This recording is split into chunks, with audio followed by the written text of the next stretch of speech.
Okay, so have you ever felt like you're kind of left in the dust when talking to a native English speaker? Yeah, definitely. It's like they're speaking a completely different language, right? It is. It can be super frustrating. Yeah. All that slang, the speed, and like the way they blend words together, Hmm. ooh, it's a lot. It is. So today we're doing a deep dive into some really practical tips Yeah. straight from the English Talk podcast Okay, cool. on how to actually understand those fast-talking native speakers. Love it.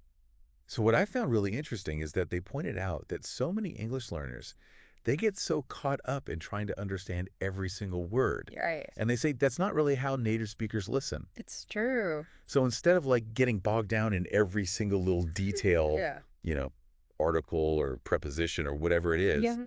think of it more like a puzzle. You just Oh, need to find those key pieces of information. yeah. And those are usually the big, like the nouns, the verbs. The content words. Yeah, Yeah. exactly. So you're not like freaking out every time you hear a word you don't recognize. Right. You're training your brain to just like pick out the most important parts. Yeah. Just kind of get the gist. Exactly. And this is where context comes in. Yes. Context is so important. Because you know native speakers love those shortcuts. Oh, yeah. All the time. Gonna wanna, shoulda, Exactly. all those. So even if those kind of trip you up, Yeah. it's the key words in the situation you're in that usually make it clear enough. Right. You can usually figure it out. Yeah. They give a great example in the podcast. They say like, wanna grab a bite. Yeah. Classic. Even if you don't know what wanna means. Right. You can probably figure out that they're talking about food. Yeah. Grab a bite to eat. Yeah. Exactly.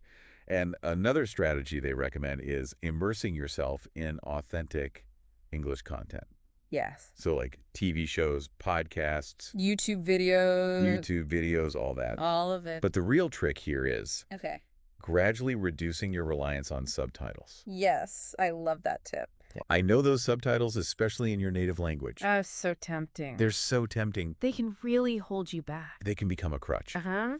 So they suggest starting with English subtitles first, Yeah.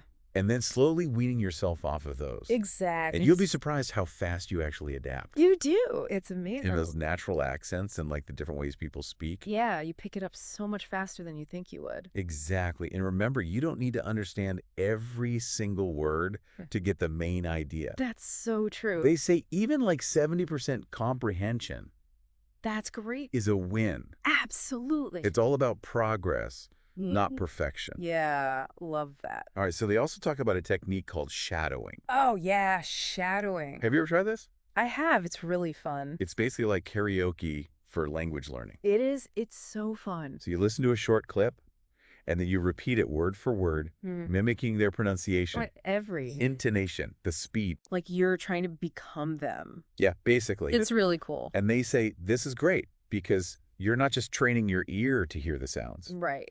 but you're actually improving your speaking skills at the same time. Yeah, for sure. That's amazing. Yeah. And then, of course, we can't forget about slang and idioms. Those are the worst. The worst. So tricky. They can be so tricky, and they can leave you feeling totally lost. Absolutely. So their advice is to just keep a notebook or like use a note-taking app on your phone. Oh, that's a good idea. Yeah, and just jot down any new slang or idioms you hear. I like that. And then you can like look them up later. And Yeah. as you kind of build up this collection, Yeah. you'll start recognizing them more naturally. Right. You start to see the patterns.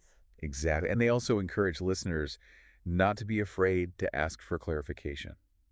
Oh, yeah. Like if someone's speaking too quickly, just say, sorry, could you say that again? It's okay to ask. It's totally okay to ask. Most people are happy to help. Exactly. And at the end of the day, it all boils down to one key point.